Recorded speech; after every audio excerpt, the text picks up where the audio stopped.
2 années de sadhana intensive quand j'étais dans les Himalayas. J'ai voulu avoir le darshan, on dit en Inde, c'est-à-dire la vision bénie, pour traduire littéralement, de Dieu. Maintenant, je sais que Dieu n'est pas une vision, mais je vous le dis, si jamais vous voulez chercher la vision de Dieu, donc on peut toujours demander, la présence peut tout faire. Donc j'ai demandé. J'ai demandé intérieurement, et donc je disais à la présence, à cette époque-là, j'étais beaucoup avec un... Donc quand je dis avec, c'est-à-dire que je pratiquais avec un portfolio quand j'étais en Inde. C'était mon seul bien auquel peut-être j'étais attaché, c'était un carnet avec toutes les photos des sages qui m'inspiraient. Donc comme ça, quand je méditais, j'étais jamais tout seul, j'étais en bonne compagnie. Et à cette époque-là, j'étais avec Swami Chidananda, qui était en Inde, on l'appelait le Saint François d'Assise de l'Inde, donc c'était vraiment... c'est toujours... il est toujours considéré comme l'un des plus grands sages de l'Inde. Il a quitté son corps en 2008. Il a donné le satsang la veille de quitter son corps. C'est très impressionnant parce que des fois les maîtres, avant de quitter le corps, vont prendre tout le karma résiduel, tous les voiles d'illusion chez leurs disciples et les souffrances. Donc lui, il avait pris un bon paquet, il avait un cancer généralisé plus. Donc au niveau du corps, il était vraiment physiquement très touché, mais on voit que ça ne change rien. C'est-à-dire que la veille de son départ, il donne toujours un satsang et tranquille, quoi. On voit la même présence dans les yeux, ça ne change rien. Et donc j'étais avec Swami Chidananda et je lui demande de se manifester concrètement. Et dans la chambre, comme ça, c'était la nuit. Et tout d'un coup, il y a une boule de lumière qui apparaît dans la chambre avec une présence très intense. Et je sais que c'est Swami Chidananda, je le sens, une présence très forte. Et ça n'a pas fait du tout comme je pensais que ça ferait, c'est-à-dire que j'ai eu très peur en fait, en vérité. J'ai tellement flippé, comme on dit en français, que en fait, je me suis mis sous mes draps. Et je me suis dit, endors-toi. Je voulais absolument ne plus voir ça, dormir, je voulais pas voir ça. Et donc, ce qui s'est passé, c'est que je me suis endormi très très rapidement. Mais sauf que la conscience, pour elle, que ce soit l'état de veille ou l'état de rêve, ça change bien. Quand vous dormez, le corps astral sort du corps physique, vous vous retrouvez dans le plan astral. Et lui m'a suivi dans le plan astral. Donc je me retrouve dans l'état de rêve, et là il vient me voir et tout ça, et donc il se passe des choses. Je me réveille brutalement du rêve, parce que c'est hyper intense. Je me dis, voilà, j'étais complètement, je savais plus où j'étais, quoi. Et je dis, ok, c'est bon, c'était qu'un rêve, c'est pas grave, ça va passer. Donc je me rendors, je dis, ok, tranquille, ça se trouve, j'ai rien vu, tranquille. Je me rendors. Deuxième fois, il revient, et bon, il se passe des choses, je vais pas vous décrire tout, parce qu'il se passe plein de trucs. Et deuxième fois, c'est tellement intense que je sors de l'état de rêve, et je fais, c'est quoi ce truc, et tout. J'essaie de me rendormir, et une troisième fois, il revient.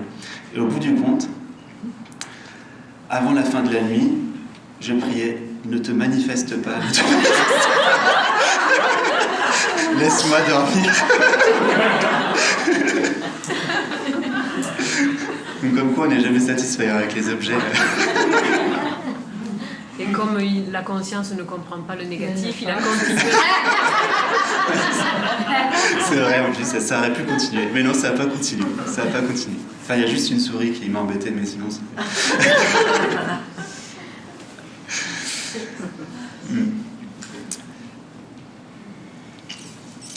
Donc c'est juste pour dire que vraiment, quelle que soit la manifestation que vous cherchez, c'est pas ça, c'est pas dans ce sens-là.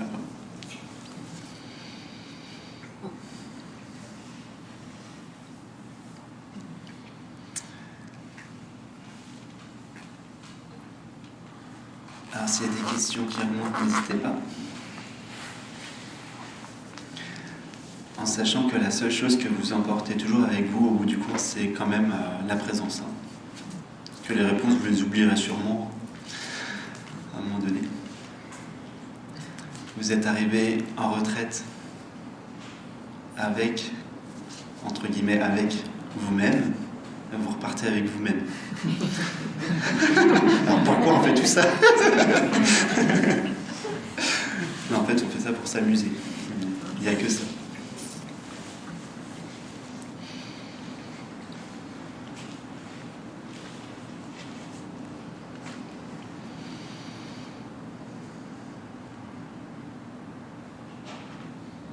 Il y a des impressions qui vont rester, c'est sûr que ça marche. Oui, en fait, il y a quand même des choses qui restent. Donc les sages ils disent que, en fait, en satsang, on plante des graines dans le subconscient, on le reformate quelque part. On change des croyances, on change des systèmes de croyances. Jusqu'à ce qu'à un moment donné, ces croyances nous aident nous guident comme des pancartes pour aller dans la bonne direction, c'est-à-dire, par exemple, pas chercher dans l'extériorité, pas essayer de résoudre le problème du point de vue de la manifestation, mais de le résoudre directement à sa source.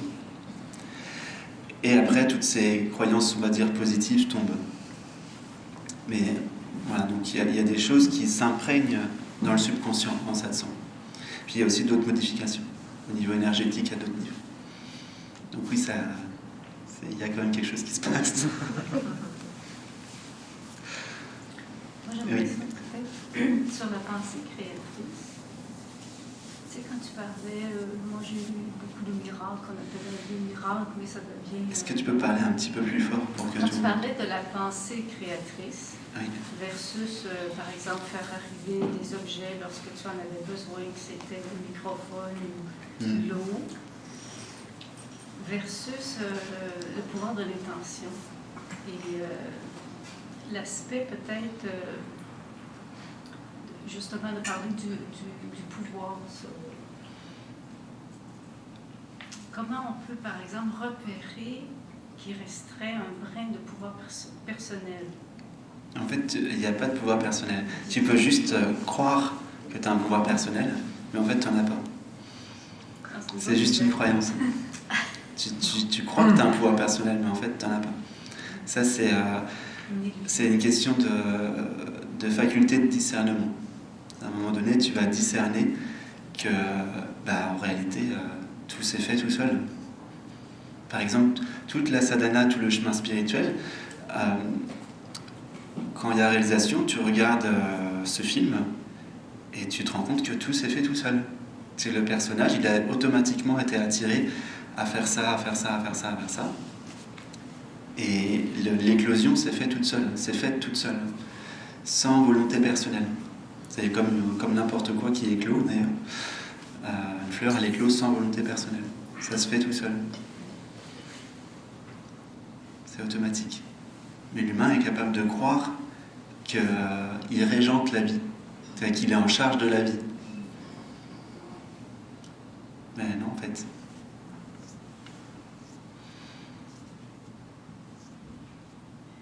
Tout arrive, en fait, comme ça doit arriver, puisque tu suis ce qu'il y a ici, quoi.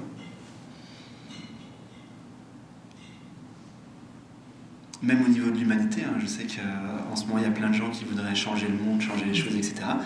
Mais tout ça, ça fait partie du processus, c'est normal. C'est écrit dans les textes du yoga. On est en Kali Yuga, le cycle matérialiste. On arrive à la fin du Kali Yuga dans 160 ans. À la fin du Kali Yuga, c'est écrit quand les hommes auront des difficultés à respirer, après ce sera Satya Yuga. Donc pour l'instant, on n'y est pas encore. Pour l'instant, la planète n'est pas encore polluée à son maximum, mais ça va continuer pendant un certain temps, c'est écrit dans les textes. 160 ans. 160. Et ça fait 10 000 ans que c'est prévu. Comme quoi, il n'y a vraiment aucun libre arbitre.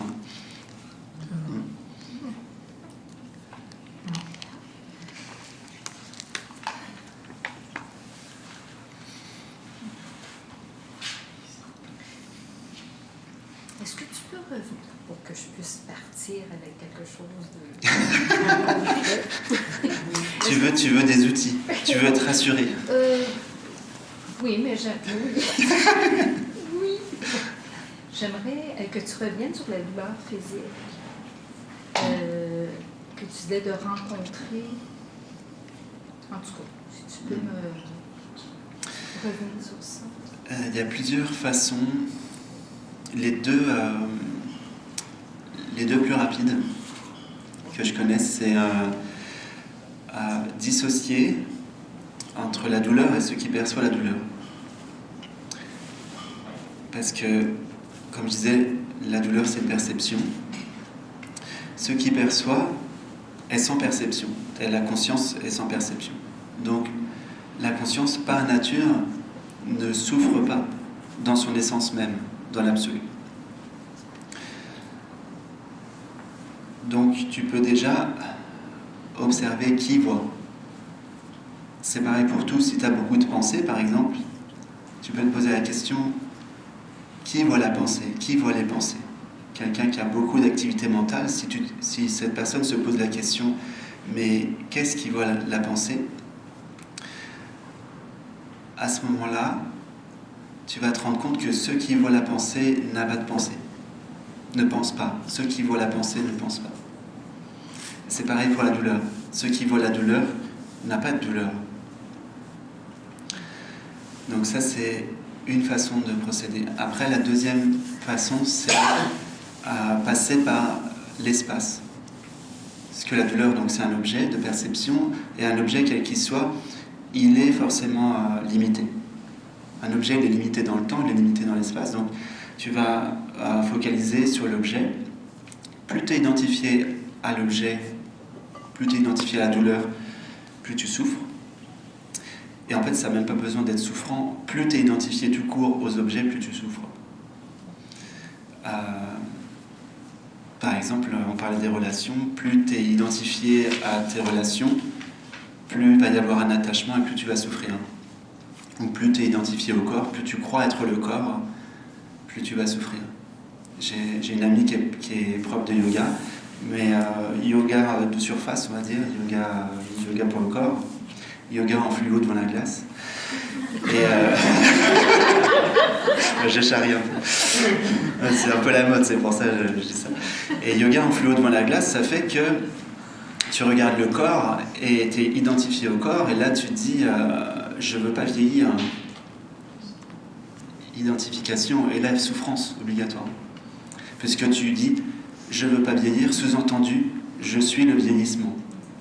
Sous-entendu je suis la forme, et donc je suis la forme et une illusion. Donc la conscience est là pour te rappeler que tu n'es pas la forme, donc ça va créer une dissonance en toi. Quand tu as cette conviction, il y a une souffrance qui arrive, la bénédiction de la souffrance, qui te rappelle que non, t'es pas la forme. Ça dissonne pour te dire non, réveille-toi. T'es pas le fluo dans la glace.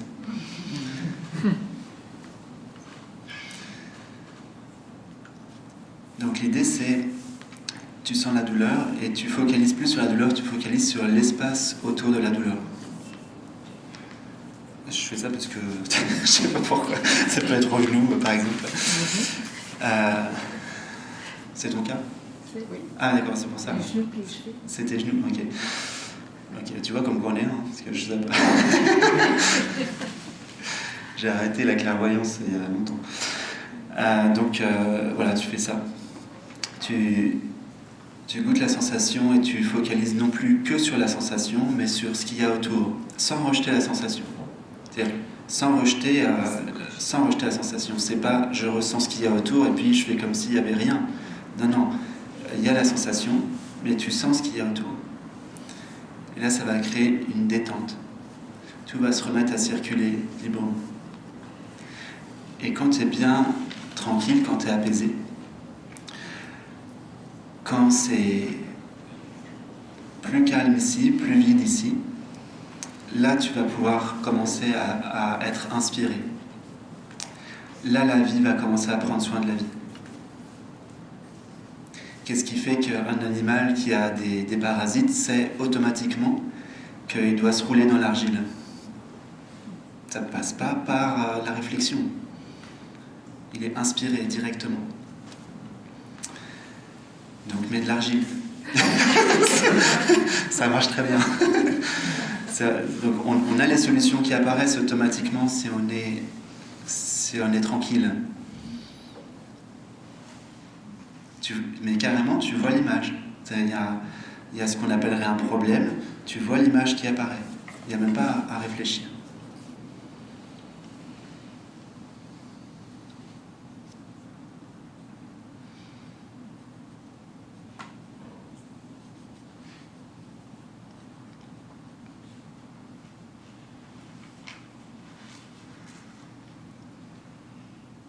Par exemple, Gérald, avec ce qu'il a vu physiquement, là, il a vu exactement ce que c'était.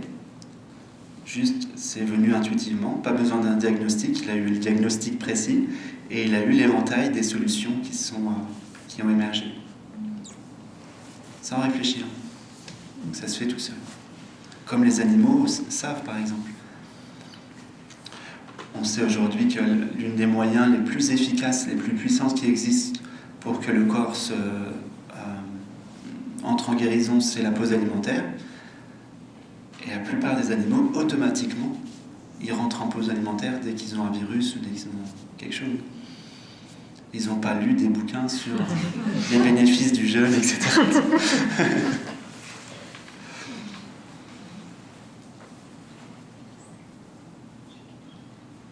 En 3 jours de jeûne, on renouvelle totalement le système immunitaire.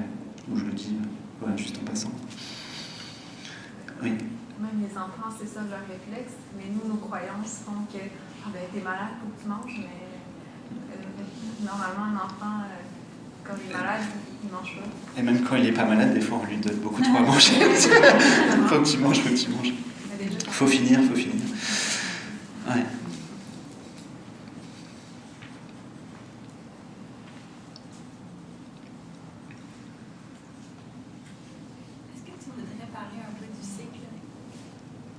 De quel cycle? De ce que tu parlais, comme quoi dans sa 60 ans, le cycle, comme ça va changer. En fait, jusqu'à maintenant, il y a toujours eu des cycles. Ce qui est dit dans les textes, c'est que lorsque le dharma commence à être déséquilibré, c'est-à-dire lorsque la conscience joue à s'oublier. C'est le cas en ce moment, c'est-à-dire que là on est dans la phase ascendante, donc ça joue en même temps à se rappeler. Il y en a qui s'oublient complètement dans la matière, il y en a qui commencent à se rappeler. Ils sont déjà sur le cycle d'après. Donc le cycle d'après, c'est Satya Yuga. Ça veut dire l'ère de la vérité, où tout le monde est au courant que le but de la vie sur Terre, il n'y a pas d'incarnation, mais tout le monde sait que le but c'est de réaliser sa nature. Tout le monde sait qu'il est la conscience en Satya Yuga. Et donc en général, dans ces moments-là, il y a une incarnation, justement, ça revient à ce que je disais ce matin, de Vishnu qui vient, c'est-à-dire de ce qui préserve la manifestation qui vient. Donc là, il y en a eu 11 jusqu'à maintenant. Krishna en fait partie, Rama en fait partie, etc. Tous ces sages-là, ils sont venus pour rééquilibrer, pour que tout le monde n'oublie pas complètement qu'on ait conscience. Donc il y a déjà le nom pour la 12e incarnation, qui s'appellera Kalki. Comment? Kalki, il s'appelle. Voilà, donc dans 160 ans, si vous voulez, vous revenez, puis il y a un Kalki qui va venir sur un véhicule blanc. C'est ce qui est dit. Dans un véhicule blanc, c'est pas. Ça va faire cogiter les fans d'extraterrestres. Qu'est-ce que ça veut dire un kalki? Kalki, c'est le nom, comme par exemple Krishna, c'est le nom de je ne sais plus quelle incarnation de Vishnu, ou 10e ou 9e, peu importe. Et donc là, c'est le nom de la 12e incarnation.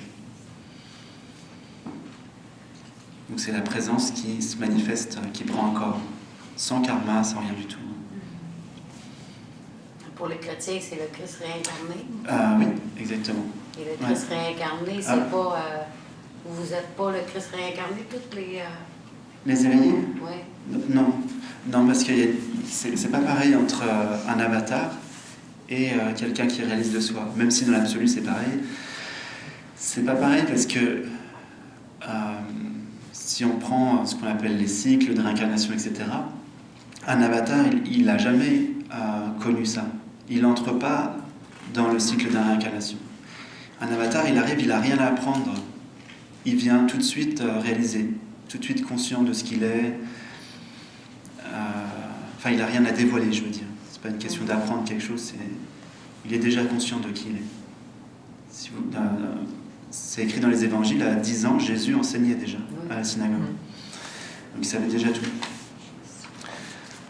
Voilà. Mais au bout du compte, ça revient au même. Ouais. Oui. Est-ce que ça serait le même cas que Grégory Grabovoi? Je ne sais pas si vous en avez entendu parler. Non. Dernièrement, j'ai lu ça. C'est comme lui est en Russie. Puis c'est un scientifique qui autant au niveau de la science que spirituellement éveillé. Puis c'est quelqu'un qui serait ici comme pour sauver le monde en même temps. Puis, et c'est lui qui le dit? Oui, bien c'est ça. Là, tu sais, je ne sais pas jusqu'à quel point. Il va juste que lui, au fond, il est allé chercher. En général, ça sent Ouais. le moisi. Hein. Ben, ça Quand sent- quelqu'un arrive et dit qu'il veut sauver le monde. Ouais. Parce qu'il y a comme une série de chiffres qui est allé chercher, puis chaque chiffre, il y a une vibration de guérison pour tous les mots, tous les. Ouais. Alors après, il y a beaucoup de gens qui viennent et qui sont quand même assez conscients. Et dans ce cas-là, on peut dire qu'à leur échelle, tous, ils vont guider. Mais rien à voir avec un avatar, rien à voir avec ce dont on parle. C'est pas la même chose. Parce qu'il parle même de résurrection, qui peut faire. Tu sais, ça va loin. C'est comme Jésus, au fond. C'est comme si c'était Jésus qui était revenu. Je ne sais pas, là, mais je trouve ça assez. Tu sais, ressusciter les gens, là. Ouais. C'est pas. En tout cas. Swami Chidananda a ressuscité des gens aussi. Ah oui? Mais pourtant, en Inde, on n'en fait pas un plat de ça. Il y en a plein qui le font. Ouais. Pas à tour de bras, parce que ça aussi, ça fait partie du film. C'est-à-dire qu'avant de venir, c'est déjà prévu que la personne vive un arrêt du corps et après qu'il soit ressuscité. Ça fait partie d'une histoire. Le plan c'est déjà décidé. Ouais. Mais bon, ça a déjà été fait, ça.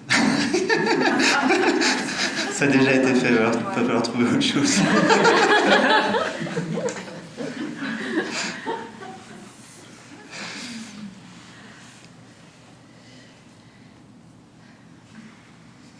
Oui. Une petite question par rapport à... J'ai l'impression où je suis présentement, c'est comme si la vie me répond, mais je vais t'entendre un peu là-dessus. Est-ce que c'est comme simultané un peu de dire ma pensée créatrice ou ma volonté? Comment, face à la vie, où la vie répond, est-ce que c'est simultané? Est-ce que parce qu'il y en a qui n'ont pas de notion de temps, moi je peux avoir la perception que j'ai une réponse après? Mais quelque part, est-ce que c'est simultané? Oui, parce qu'il n'y a pas de temps. Et en fait, c'est pas, pour comprendre ça, il faut comprendre que la conscience, elle est globale dans le temps et globale dans l'espace. Donc il n'y a pas de séparation. Donc à chaque fois que tu vas avoir une pensée créatrice comme ça, que tu as un élan très fort de voir se manifester quelque chose, c'est que c'est en train de se manifester. C'est déjà. Ouais, en fait, pas c'est le déjà. moi qui l'ai Non. vu en premier. Ça, c'est des sujets qui sont très étudiés actuellement en physique quantique. Il y a un physicien que j'aime beaucoup qui s'appelle Étienne Klein et qui a écrit. L'un des thèmes de ses conférences, c'était. J'essaie de retrouver le titre exact. Le futur est-il déjà écrit dans l'avenir? Et ça, c'est des thèmes de conférences de physiciens actuellement. Donc, c'est juste pour vous dire à quel point, en ce moment, l'humanité est en train de. Parce que c'est des scientifiques, c'est des gens carrés, c'est pas des gens perchés comme moi. Donc, c'est des gars vraiment des références qui ont 15 doctorants, tout ça. Donc, c'est vraiment des questions qui sont étudiées et qui sont très sérieusement. Qui vont dans le sens de ce qui se dit depuis des millénaires par les sages. C'est ça qui est intéressant. En ce moment, tout est en train de fusionner.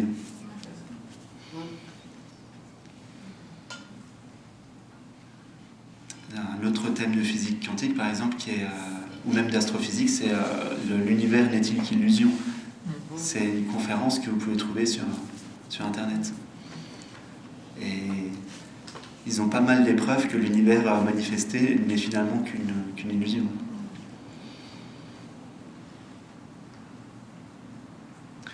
Parce qu'il n'y a rien à quoi se raccrocher, il n'y a aucune vérité absolue. Je prends un exemple. Sans doute que vous avez entendu que l'univers est en expansion. Donc c'est vrai que l'univers il a été en expansion de manière régulière.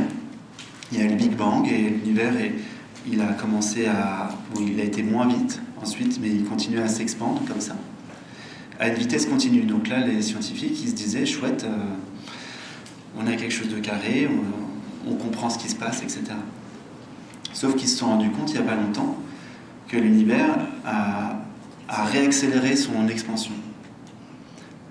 D'un coup, il reprend de la grandeur. Mais sauf qu'il n'y a aucune raison. Ils ne comprennent rien scientifiquement à ça. Ça n'a aucune logique. Ce serait comme prendre une pomme, la lâcher, et que la pomme, avant qu'elle touche le sol, elle remonte. D'un coup, ça n'obéit à aucune loi. Et donc, c'est pour ça qu'en ce moment, ils sont vraiment en train de réaliser qu'en fait, tout ce qu'ils prenaient pour des vérités absolues, toutes les théories les plus stables qu'il y avait jusqu'à maintenant, finalement, sont toutes ébranlées en ce moment. Donc la seule chose qu'on sait, c'est je suis. Il n'y a rien d'autre. Le reste, c'est pas bien grave.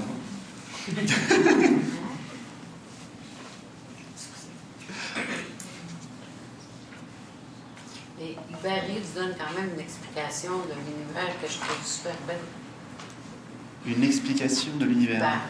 D'une certaine façon. Ce qu'il dit, lui, il y a une conférence sur Internet où il parle de l'évolution, et il dit que tout l'univers est une machine à fabriquer la vie. Dans des secteurs, c'est le carbone, un autre secteur, c'est autre chose, avec tout le transport qui se fait. C'est pour fabriquer la vie. On est né dans les étoiles. Ouais, mais là, c'est justement quand on s'arrête qu'au niveau de la matière. Parce qu'on n'est pas né. Oui. La conscience n'est pas née. Donc, si on s'arrête au niveau de la matière, oui, c'est sûr que c'est l'univers manifesté a beaucoup d'imagination, on pourrait dire. Parce que quand on voit que les dernières exoplanètes qui ont été découvertes, il y a des planètes qui sont faites que de diamants, par exemple. Donc une planète de diamants. Ou plein d'autres choses qui même dépassent l'entendement humain. Donc oui, effectivement, c'est foisonnant, c'est clair.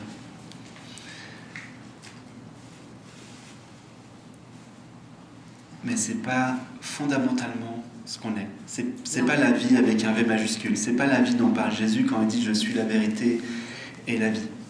Donc quand il dit ça, il parle pas du corps Jésus. Non. C'est la conscience qui parle.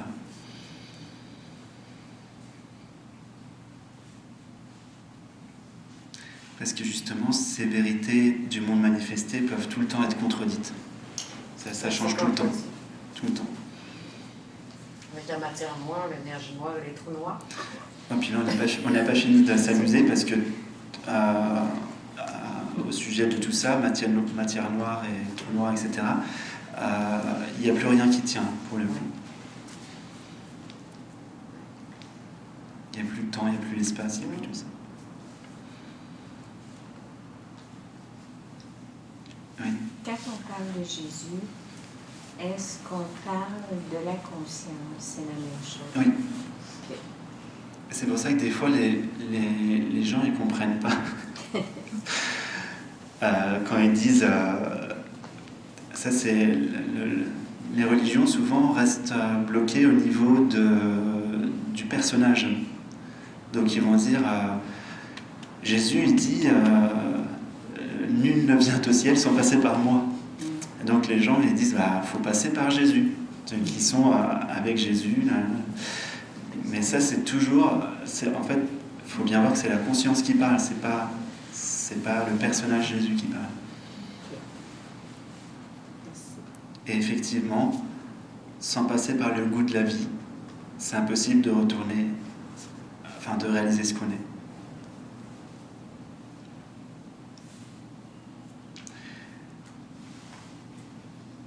Et le goût de la vie, ça ne se comprend pas avec la tête. Des fois, par exemple, en sadhana, quand vous suivez l'élan, vous pouvez vous sentir inspiré par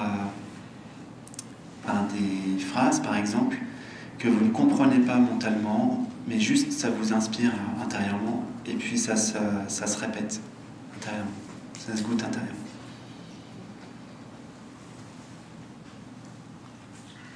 Au tout début du chemin, par exemple, j'ai une phrase de Jésus qui m'avait touché, c'est « Celui qui boit de mon eau n'aura jamais soif ». Et je ne comprenais pas, mais je le répétais, j'aimais bien. C'est peut-être pour ça qu'aujourd'hui, j'adore le surf. J'aime beaucoup l'océan. J'aime beaucoup l'eau en général. Mais il y a une profondeur derrière ça. En fait, c'est celui qui boit l'eau de la vie. En Inde, on appelle ça le Chanamrita, le nectar d'immortalité. Et ça, c'est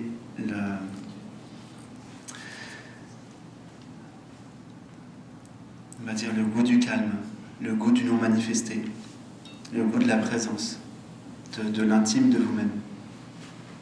C'est le goût de la vie, ça? Ouais. L'intime de toi-même, c'est ça le goût de la vie. Le plus intime de toi-même.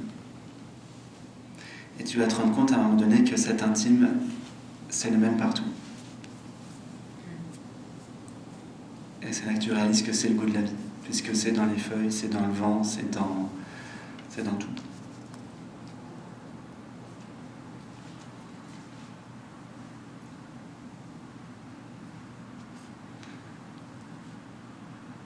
Un enfant le sait. Un enfant qui regarde, je sais pas, un petit grain de sable qui brille à la plage, il reconnaît le goût de la vie, il le sent.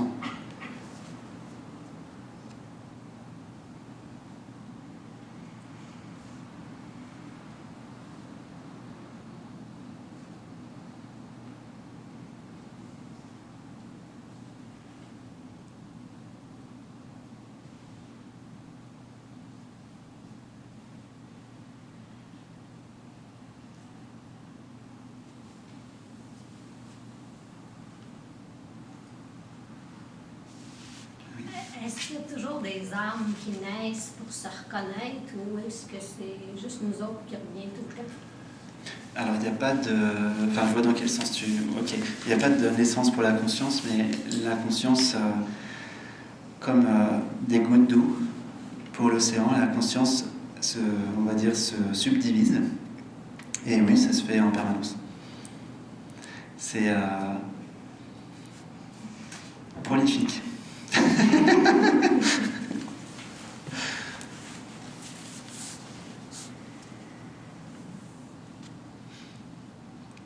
Oui. J'imagine que ça doit être une question quand même fréquente, mais même s'il y a cet élan-là vers la réalisation ou l'éveil, il y a quand même aussi une certaine peur de perdre en quelque sorte l'individualité ou la personnalité. Est-ce que, je sais pas, est-ce que tu peux parler de... C'est bien d'aller à la rencontre de cette peur. C'est au cas par cas. Donc ça va dépendre... ça va dépendre de chacun. Comment se manifeste cette peur chez toi?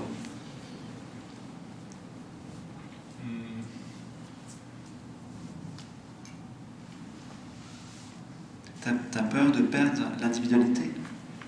Ouais. Et qu'est-ce qui te fait croire, où tu as lu, où tu as appris ça, que tu pouvais perdre l'individualité?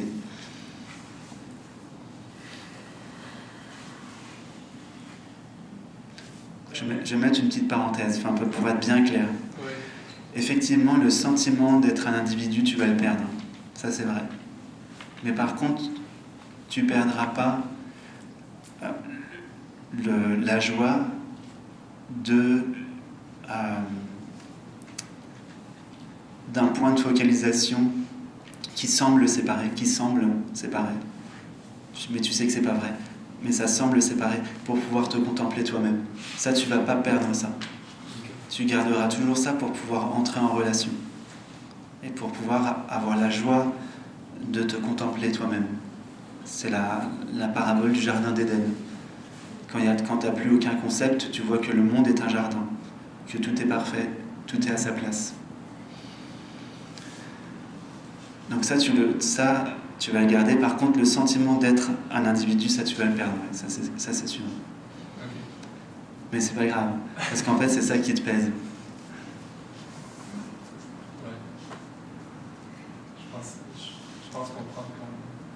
Enfin, en fait, c'est ça, c'est que j'ai souvent des allers-retours, tu sais, dans le jeu. Ouais. Des fois, je vois, tu sais, je comprends que tout est un ou quoi que ce soit. Là, je reviens. Là, j'ai peur de retourner pour quelconque raison. Ouais, c'est parce que tu vas faire un club avec... peut-être qu'il subsiste en toi une croyance plus ou moins consciente qu'il y a plus de joie dans le non manifesté, dans l'intériorité, plutôt que dans le monde. Donc il y a comme quelque chose qui aime goûter ça. Et en même temps, intuitivement, tu sais que c'est pas ça. Alors en fait, ce sont des états méditatifs que tu vis. Donc il y a des états méditatifs où là, il y a la sensation effectivement d'une disparition, même du point localisé. Et c'est vrai que ça peut arriver en méditation. Mais ça revient... Bon, il y a des exceptions. En Inde, il y a quelques yogis qui vivent en permanence dans cet état-là, mais il faut être en méditation constamment. Mais à partir du moment où tu bouges le corps et où tu reviens sur le plan relatif, tu vas avoir cette faculté de te sentir un point séparé pour vraiment goûter pleinement la vie dans son ensemble, c'est-à-dire le non manifesté et le manifesté en même temps. Tu jouis en fait de la fusion avec le tout et en même temps de la relation. Tu as les deux en même temps. Tu as l'écran blanc et pourtant tu peux jouer du film en même temps. Alors que dans l'état dont tu parles, il n'y a que l'écran blanc, il n'y a plus le film. Ça existe aussi, ça peut s'expérimenter comme ça.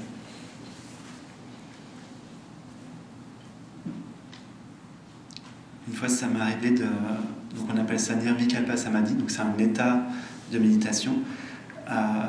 Et ça m'est arrivé d'être à un moment donné dans l'écran blanc, pas dans le non manifesté.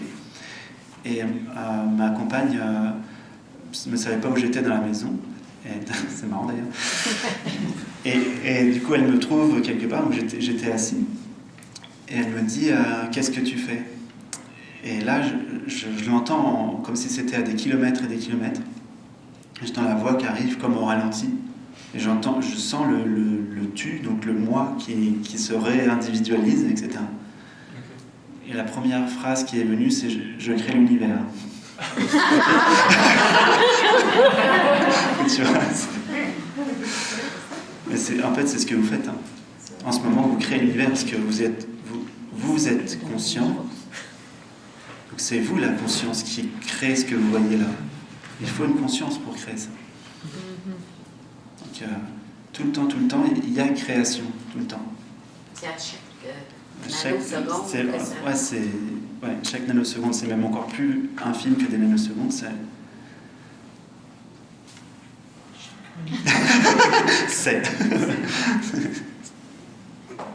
Oui. Ça veut dire que chacun de nous, on est un univers unique. En plus, il y a ça. Parce qu'il y a des intrications, c'est-à-dire que tout ce qui se vit à la fois en relation, mais à la fois, effectivement, ce qu'on va dire âme, par exemple, va avoir son propre univers. Et ça m'a... quand je travaillais au niveau de ce centre-là, le troisième œil, donc je travaillais la clairvoyance et je voyais à l'intérieur des gens. Je voyais ce qu'ils vivaient et j'ai pris conscience qu'en fait, chaque personne portait son univers avec lui. Avec tout son système de croyances. Et comme ce que tu crois, tu le vois, tu le vis, bah, du coup, tu te crées un univers. Donc, on est venu se rencontrer entre univers. On peut dire ça. C'est ce qu'ils font d'ailleurs. Les univers s'amusent à se rencontrer. Il y a des collisions de galaxies.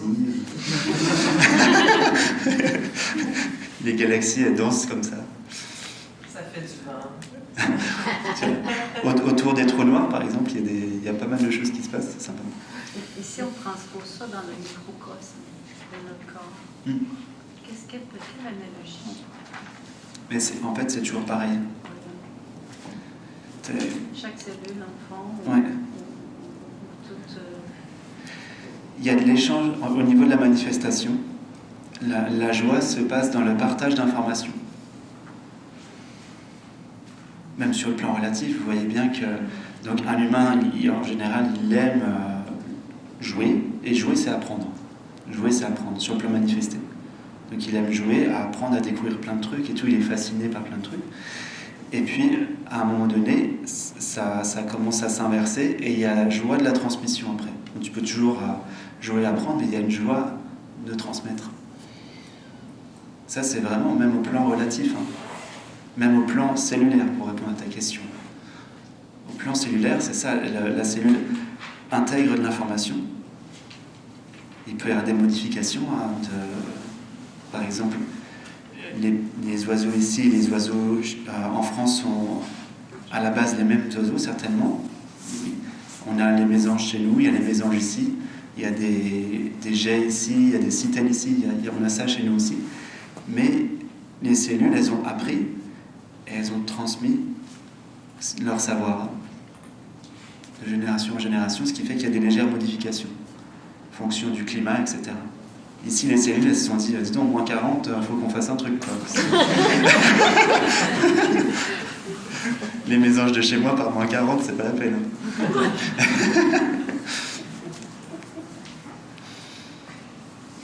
Et ça montre encore une fois qu'il y a conscience et qu'il y a une intelligence. Forcément. Il y a de l'information, il y a de la mémoire d'information au niveau manifesté. Chaque particule porte une mémoire d'information. Mais encore une fois, c'est pas ce que vous êtes, fondamentalement. Vous n'êtes pas l'information.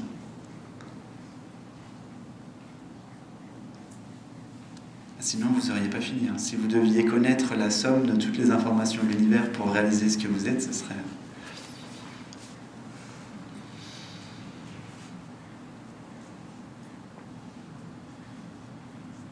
Oui. Moi, j'avais l'impression d'être capable de suivre. À un moment donné, on aurait dit que je comprenais, mais là, on dirait que je comprends pas. Ça fait un peu souvent ça chez toi, non? J'ai l'impression depuis 3 jours, tu as l'air de souvent faire des allers-retours dans je comprends pas. Alors, on dirait que je sais pas, ouais. On dirait que... Ouais, j'ai une idée pour toi. Enlève le jeu. Enlève le jeu qui croit comprendre. Le jeu J-E. Ben, je suis plus. Et justement, qu'est-ce qui reste quand tu dis je suis plus, qu'est-ce qui reste? Je ne suis pas. Ah, ok. Ben, c'est pas plus tranquille de ne plus suivre? Je sais pas, j'ai comme l'impression que est-ce que je suis là ou pas? C'est comme... Tu sais, il y a un moment donné, en général, on commence avec, sur le chemin, on commence avec des forces plutôt centrifuges. C'est-à-dire qu'on est complètement happé, on suit plein de choses. On va prendre plein de bouquins, on va suivre plein de préceptes, etc. cette force, à un moment donné, elle devient de plus en plus centripète, c'est-à-dire que tu reviens vers l'intérieur. Et ce qui se passe à un moment donné, c'est quand tu arrives au plus intime de toi-même, tu découvres ta propre autorité. Le maître intérieur, on appelle ça en Inde. Ta propre autorité. Et là, tu découvres qu'en fait, tu n'as pas besoin de suivre les autres. Tout à l'heure, je parlais du portfolio avec tous les sages que j'avais dans mon album de photos. Et pendant des années, il y avait automatiquement, mon corps, il s'inclinait. Bon, il ne s'inclinait pas quand même à l'indienne, parce que des fois, les Indiens, ils se mettent carrément à plat, tu vois. Quasiment allongés sur le sol, tu vois. Mais il s'inclinait, même intérieurement, ça s'inclinait. Et après la réalisation, le choc, il y a eu 2 grands chocs. Le premier grand choc, ça a été de me rendre compte qu'il n'y avait aucune action qui n'était pas sacrée, qui n'était pas la vie. Y compris la sexualité. Et pour quelqu'un qui voulait être moine pendant, je ne sais pas combien, 15 ans, ça a vraiment été un choc. Et le deuxième choc, c'est de me rendre compte que je ne savais plus les langues s'incliner devant tel maître. Parce que on est notre propre autorité, tu sais. On est Dieu. Ouais, on peut le dire comme ça. On peut dire ça. On est Dieu, ouais. On peut le dire. Après, souvent, en fait, les sages, ils n'emploient pas trop souvent ça parce que ils vous le disent, mais si vous le dites à partir de l'ego, ça peut faire un truc un peu... Comme les médecins qui se prennent pour Dieu. Avec un ego de... Oui. Parce que Dieu, pour la plupart des humains, c'est encore une image. Et donc, tu te reprends encore pour une autre image. Donc, tu te refais attraper. Comme quand on est sur le chemin spirituel, on se reprend pour un personnage spirituel et on se refait attraper.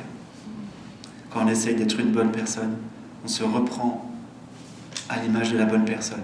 On se refait attraper. Alors le je suis, il n'y a pas de nom. Au fond, ça serait le sans nom, de ne pas mettre de nom. Ah oui. C'est ça. Ouais, ça n'a pas de nom. Pour ça qu'on dit ça.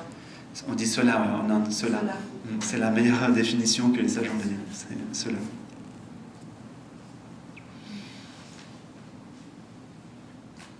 Oui. Pourquoi tu parlais de rayon d'attention, puis je voulais comprendre un peu plus parce que ça me parle, ça.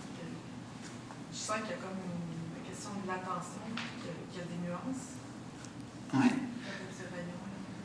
En fait, sans s'en rendre compte, la journée d'un humain se résume à de la focalisation d'attention. C'est-à-dire que tu te lèves le matin, il va y avoir tout de suite une focalisation sur quelque chose, puis tu vas ouvrir les yeux, et là c'est parti. Et là ça focalise. Et toute la journée d'un humain, c'est que focaliser d'un objet à un autre objet, à un autre objet, sans arrêt. Et il y a un moment donné où c'est très subtil de percevoir ça. De percevoir l'attention elle-même se focalisant sur quelque chose. C'est très subtil parce que ça va très vite. On focalise, on saisit, on s'identifie. Ça va hyper vite. On voit le corps, on focalise, on se dit je suis le corps, etc. C'est très rapide. Donc là, quand tu commences à percevoir ça, le jeu, c'est de commencer à défocaliser.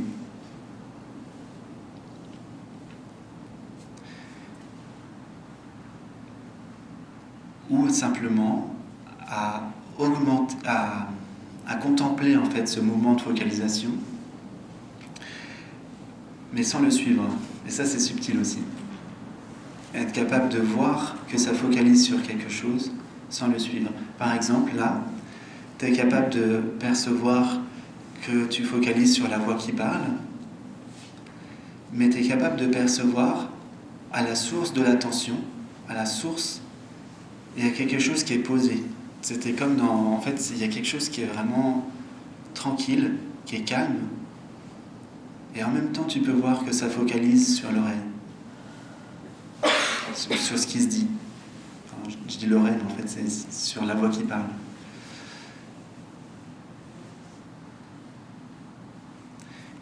Et justement, ça, c'est reposant. Ça revient avec ce qu'on disait sur le fait de suivre. Là, tu commences à te rendre compte que finalement, c'est plus tranquille de vivre la vie sans suivre à partir de ça.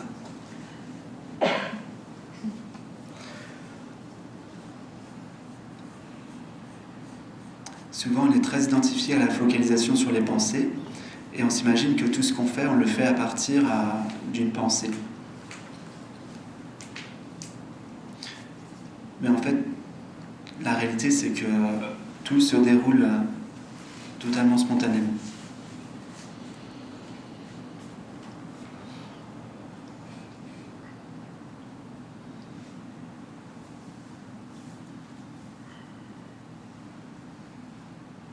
Donc ce qui est reposant, c'est de constater ça sans s'identifier à ça.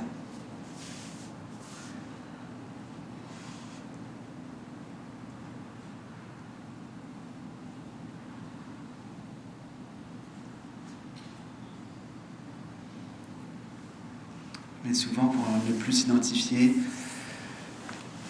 ça passe en général par des claques, par des taloches.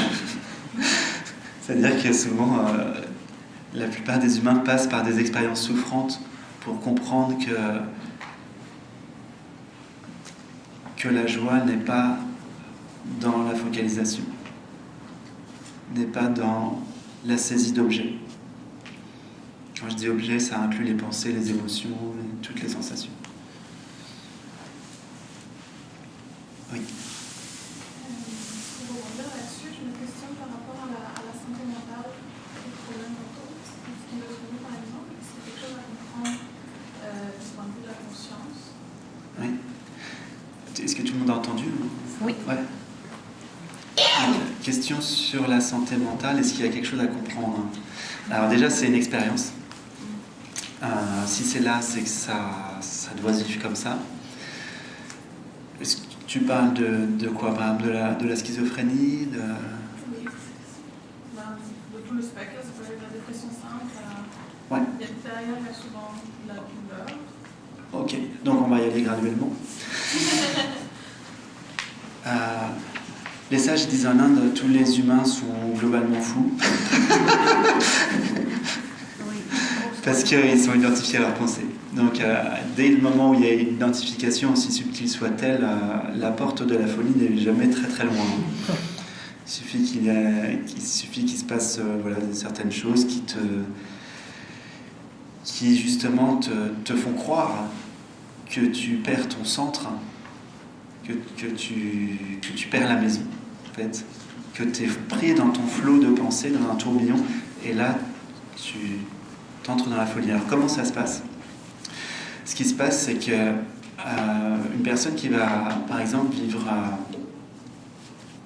vivre une souffrance intense,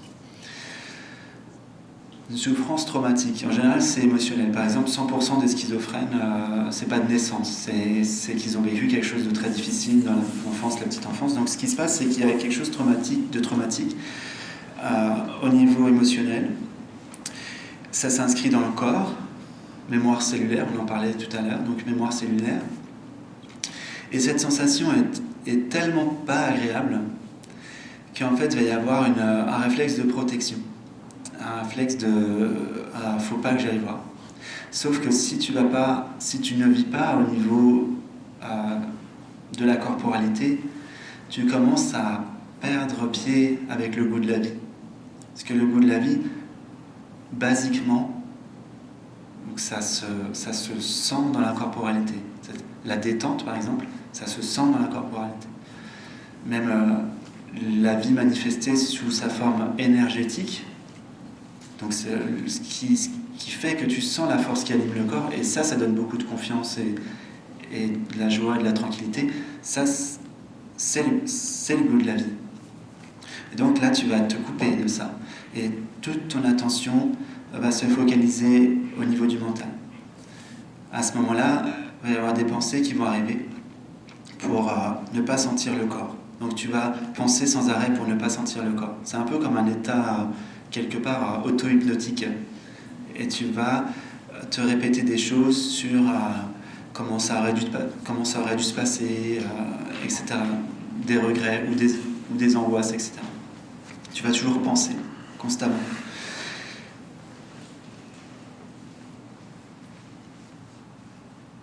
Et en pensant constamment, tu vas commencer à te fatiguer. Parce que l'essentiel de la fatigue, pour un organisme, ça vient de la suractivité du mental. Et tu vas sentir de moins en moins le corps. Et puis à un moment donné, ces pensées, tu vas les superposer à la réalité. Enfin, à la réalité. À l'histoire qui s'est déroulée, en fait, tu vas changer l'histoire. C'est un moyen thérapeutique, en fait, c'est tellement invivable pour toi que tu vas changer l'histoire.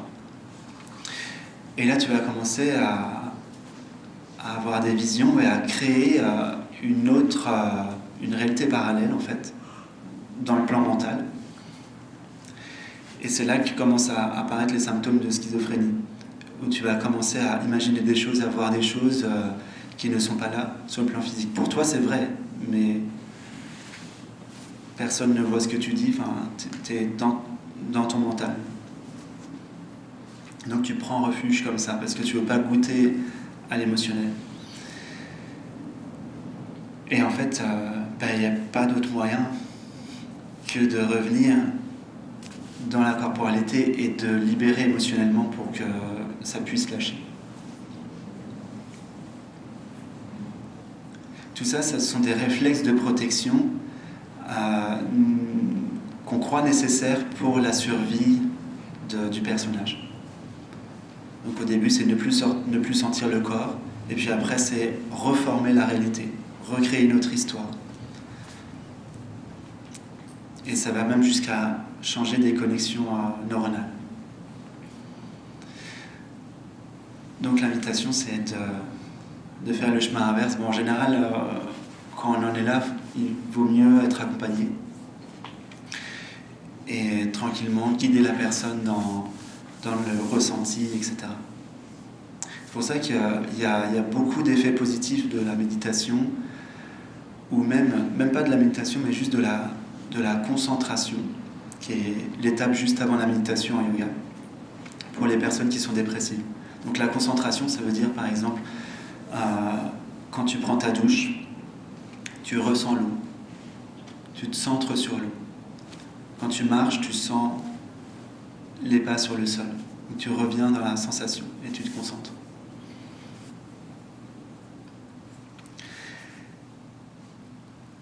Et assez rapidement, quand on revient dans la corporalité, comme le corps fonctionne par l'intelligence de la vie, assez rapidement tout revient à l'équilibre. Certainement ça va pleurer, certainement ça va secouer, ça va peut-être même crier, mais ça va revenir à l'équilibre.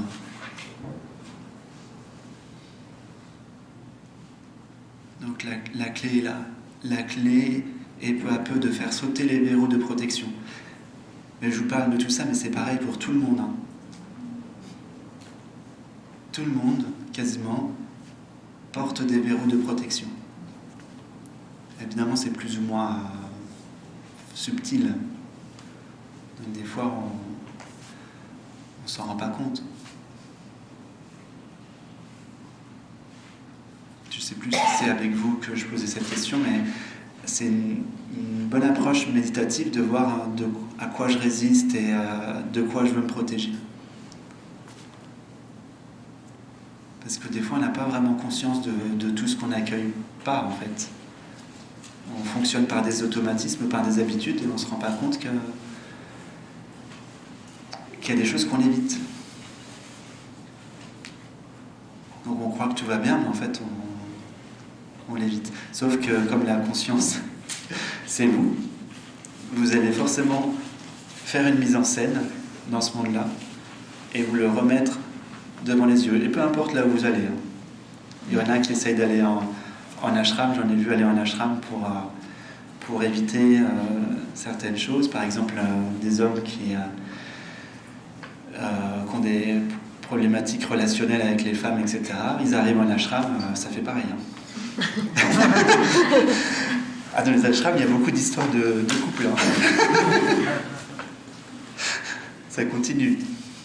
Le petit sac à dos, vous l'amenez avec vous où vous alliez. Hein.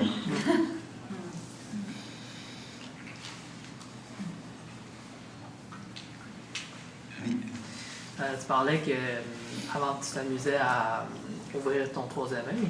Puis je sais que dans les vidéos tu parles avant tu t'amusais à faire des projections astral. J'imagine que ça n'a rien à voir avec bien sûr l'absolu puis le chemin d'éveil. En fait, j'étais très curieux et je voulais comprendre la nature de l'esprit, de l'univers. Ouais. Voilà, donc je voulais expérimenter directement. Okay. Donc c'est une expérience. C'est une expérience. Okay. À la base, les sorties astrales, j'ai fait ça parce que j'ai été élevé par ma mère et ma grand-mère. Et ma grand-mère est assez âgée. Elle a 95 ans. Mais bon, elle est en parfaite santé, hein, mais je voulais lui dire ce qui se passait après. Ouais, c'était juste pour ça. Donc, je lui ai dit, et maintenant, elle n'a pas du tout peur. Elle m'a même dit, je reviendrai te faire des petits signes. Je devrais lui dire qu'elle ne me fasse pas péter mes ampoules à la maison. Qu'est-ce qui se passe après? On veut savoir aussi. Qu'est-ce qui se passe après? Oui. Bah, je l'ai déjà dit, ça, non? Parce que t'étais pas là hier? Ok. Bah, alors, en très court, on a plusieurs corps. Le corps astral se sépare du corps physique. Et puis, tu te vois. Tu te vois allongé, comme ça. Et puis, après... tu restes un temps sur ce plan-là où le plan physique et le plan astral sont mélangés. En général, tu assistes à ton enterrement. Et puis après, c'est vraiment comme ça. Et puis après, tu vas sur ce qu'on appelle ton plan d'appartenance qui correspond à, en gros, ton degré d'ouverture, ton degré d'amour. À quel point tu as réalisé l'amour. Voilà. Et puis après, tu sens que tu veux vivre la complétude, donc tu as besoin de revenir sur la densité, dans le plan plus dense, pour pouvoir expérimenter la totalité de la manifestation, y compris le plan physique, et pour pouvoir réaliser l'unité totale, la fusion totale. Dans l'astral, il manque une partie de l'expérience. Tu as besoin de repasser par le physique. Et tu le sais intuitivement. Ce qu'on appelle la réincarnation. Voilà, c'est ça.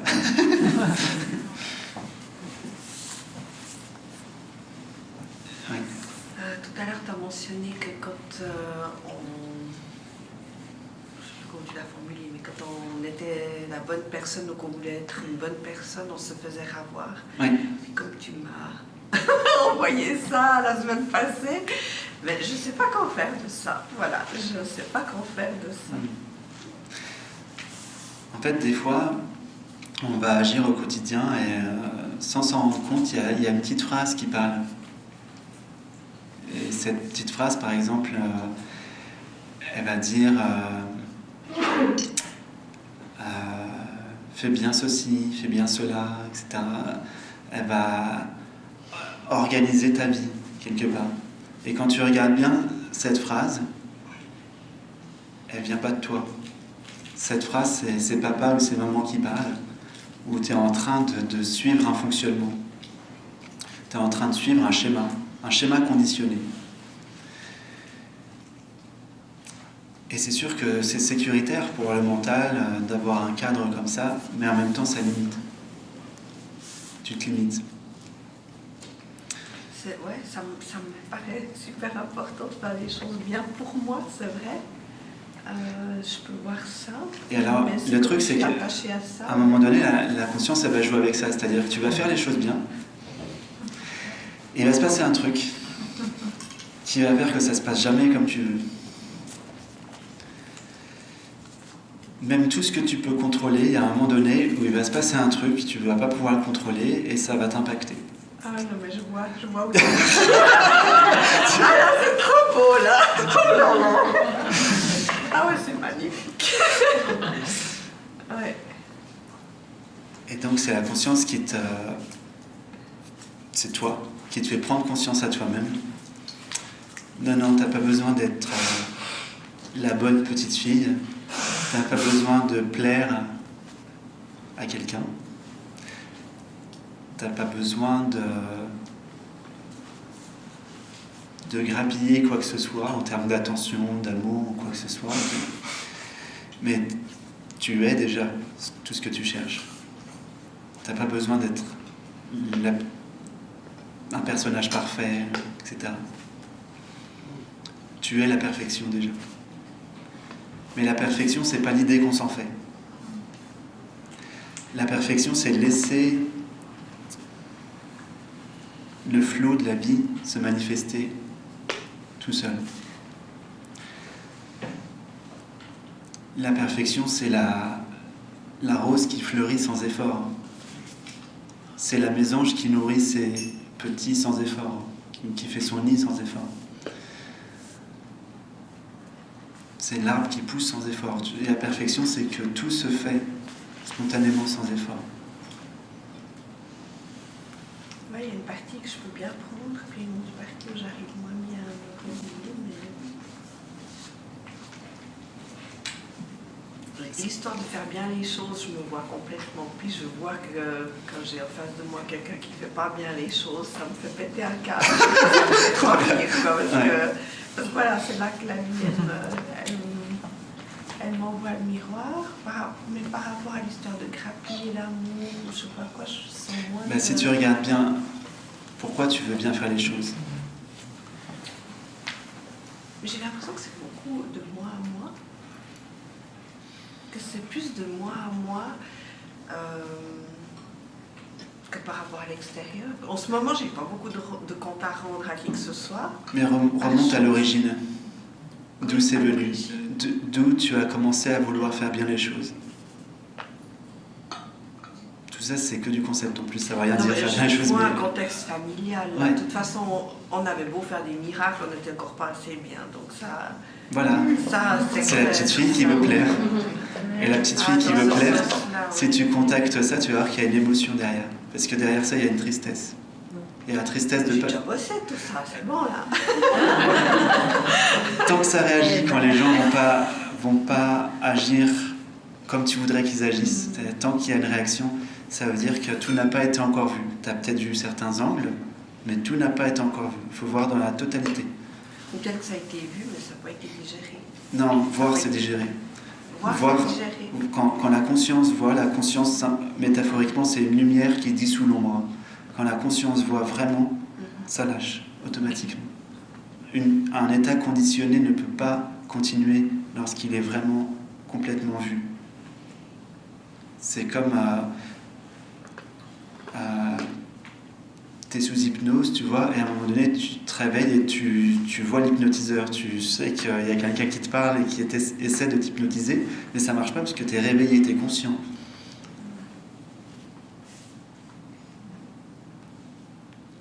Donc ça va encore se manifester, il va y avoir encore des scènes comme ça où il va y avoir des comportements qui vont remonter. Et si tu regardes bien cette émotion, ce qu'elle dit, elle revient à là, elle remonte à là. Elle remonte à la petite fille qui veut bien agir et qui est déçue si on n'agit pas bien. Ah, c'est la petite fille qui est déçue si on n'agit pas bien? Ou c'est le parent qui est déçu parce que la petite fille n'agit pas bien? Non, c'est toi qui es déçu. Tu voudrais agir bien aux yeux de tes parents. Dans le sens qu'on... Ouais. Et c'est ça que j'appelle mendier l'amour. D'accord, ouais. Mendier la reconnaissance, c'est mendier l'amour. T'attends qu'il y ait quelqu'un qui te dise tu agis bien, etc. Alors en fait, les gens qui sont comme ça sur le chemin, en Inde, souvent, les maîtres, ils jouent beaucoup avec. Donc on sera en Inde, je t'aurais prise comme proche disciple, tu vois. Je t'aurais mis au service. Puis là, j'aurais attendu un moment où tu fais un tout petit truc de travers et je t'aurais envoyé bouler. J'en connaissais une comme ça. J'ai une amie comme ça, elle est à l'ashram avec un maître et elle a le maître officiel. Et puis il y a un disciple qui a réalisé le soi aussi. Et elle est au service des deux. Et elle, sa problématique, c'est justement d'être une bonne personne et de bien plaire aux yeux de... elle s'en rend pas compte, mais aux yeux de la mère, pareil, aux yeux de sa mère. Elle voulait être reconnue aux yeux de sa mère. Et les deux sont des femmes. Les deux maîtres en question sont des femmes. Et constamment... Bon, maintenant, je pense que ça a changé, elle a dû comprendre, mais pendant des mois, elle se faisait jeter d'un maître, renvoyer vers l'autre, et puis après, l'autre, il a gardé une semaine et il la jetait vers l'autre. Et elle a fait le ping-pong comme ça pendant des mois. Et elle n'en pouvait plus. Elle a pété un câble. Ce qu'elle voulait comprendre, c'est... Sois ta propre autorité. Oui, c'est ça, qu'elle avait une valeur au-delà de comment on la traitait, c'est ça? Quel que soit ce que les gens disent de toi, pensent de toi, etc., à un moment donné, il doit y avoir un truc, ici, qui dit « je m'en fous ». Vraiment. Hein. Le regard des autres... Et moi, je le vois presque plus à l'envers, le truc. C'est que j'ai l'impression que moi, je peux avoir un regard exigeant, en fait. Ah, mais c'est si normal. je répétais le truc. Oui, mais c'est toujours comme ça. Plus dans ce sens-là que... Ouais. Oui, parce que... Parce que j'ai l'impression que de plus en plus, vraiment, je m'en fous, en fait. Ouais. Voilà, comment on perçoit. D'ailleurs, quand tu m'as envoyé ça l'autre jour, la première chose, je me suis dit, mais pourquoi il me dit ça? Et puis, le soir ou le lendemain, je disais, Daniel, après tout, je m'en fous de ce qu'il pense ou de ce qu'il me dit. Finalement, je suis comme je suis, et puis je suis OK avec comme je suis. Donc, j'ai comme... au début, je me suis dit, mais tiens, puis après, je me suis dit, bon, ben là, je prise là-dessus. Puis comme là, t'en reparles, il y a quand même quelque chose, mais... j'ai l'impression d'être de plus en plus détachée de ça, mais peut-être que moi, je suis pas... Peut-être que moi, comment on dit? Ouais. Je peux avoir ce regard exigeant sur d'autres personnes. Donc, c'est peut-être là encore... Mais regarde, c'est pas au niveau de comprendre que ça va lâcher. C'est au niveau émotionnel. Quand je dis je m'en fous, c'est pas... Je me le dis mentalement. Il y a une paix ici qui est équanime, quel que soit ce qu'on pense de toi. Ou ce qu'on te dit. Et à ce moment-là, tu arrêtes de vouloir changer les autres. Aussi. Ok, je vais rester avec ça, merci. Ça revient à l'autorité dont tu parlais tantôt. Oui. Et tous les sages le disent. Un Bouddha déjà disait soyez votre propre flambeau. Soyez votre propre flambeau. Si ce que je vous dis ne vous parle pas, ne le suivez pas. Suivez que ce qui vous parle ici.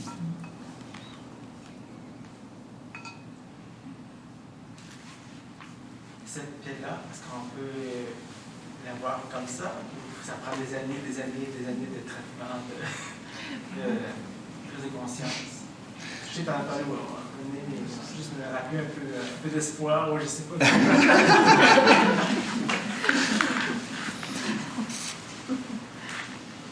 Ben, la base, c'est vraiment... donc, vous êtes la paix, fondamentalement. Mais ce qui fait qu'on ne sent pas la paix, c'est un voile, donc par exemple d'états conditionnés, de croyances à propos de soi, et ces croyances vont créer des résistances. Donc si, dans l'instant, il n'y a plus aucune résistance à quoi que ce soit, comme le jeune dont je parlais ce matin, si dans l'instant, tu es capable de, non pas accueillir, mais d'être accueil inconditionnel. Tu es capable d'être cette ouverture totale vis-à-vis de ce qui est. À ce moment-là, il y a la paix tout de suite qui arrive, enfin qui se révèle, qui se goûte. Mais dès qu'il y a une résistance, aussi infime soit-elle, tu vas moins le sentir. Mais en fait, c'est toujours là.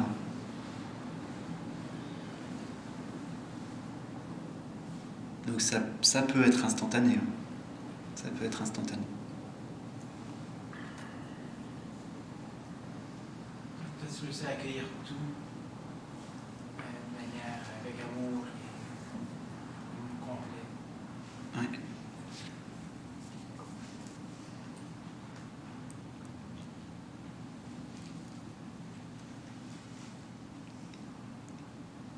Et souvent, le phénomène de saisie aussi va créer la sensation qu'on goûte pas la paix. Le phénomène de focaliser sur quelque chose et de saisir quelque chose. Par exemple, de vouloir saisir l'éveil, de vouloir saisir la réalisation. J'ai une amie qui a réalisé le soi comme ça. Elle vit une expérience d'éveil authentique et après, ça se referme. Donc un peu comme tu as décrit ce matin, elle n'en garde que ce que le mental peut comprendre, donc elle garde le côté lumière, amour, enfin elle essaie de garder ça comme elle peut. Ça crée une tension intérieure et elle veut retrouver cette expérience. Okay, elle veut retrouver quelque chose qui peut être encore perçu. Tu vois, elle veut retrouver quelque chose qui a le goût de l'amour, la manifestation de la lumière, etc., etc. Et là, elle appelle une autre amie qui a réalisé le soi. Et l'amie qui a réalisé le soi lui dit « Mais pourquoi tu crois plus en ce que tu vois qu'en ce que tu vis ?» Et à ce moment-là, elle réalise. Parce qu'on croit plus en ce qu'on voit qu'en ce qu'on vit intimement. On voit un corps, donc on pense « je suis le corps ». Mais c'est pas ce qu'on vit intimement. Vous voyez une tête dans la glace le matin quand vous vous levez.